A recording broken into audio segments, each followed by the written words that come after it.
বৃষ্টির দিনে একটু গরম গরম বেগুনি সন্ধেবেলায় আর চা হলে কেমন হয়, তার জন্য আমি আজকে বেগুনি বানিয়েছি সন্ধ্যাবেলা। তার রেসিপিটা তোমাদের কাছে শেয়ার করব।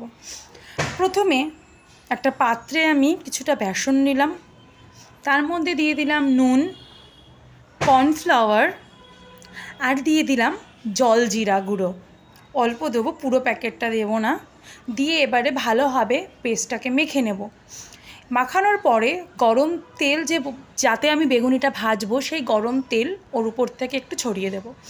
দিয়ে ভালোভাবে ওটা মেখে বেগুন ভালোভাবে এপিট ওপিট করে নিয়ে তেলের মধ্যে দিয়ে ভেজে তুলব। দেখো কত সুন্দর ফুলেছে আর কত সুন্দর মুচমুচে হয়েছে। এরকমভাবে আরও কয়েকটা বেগুনি ভেজে নেব। এরকমভাবে সন্ধ্যাবেলা সব বেগুনি আমার ভাজা হয়ে গেছে। তা তোমাদের আজকে রেসিপিটা কেমন লাগলো? আর আড্ডা মারতে আর খেতে খেতে আড্ডা মারতে কেমন লাগবে? খুবই ভালো লাগবে। তা সবাই ভালো থেকো, সুস্থ থেকো, টাটা।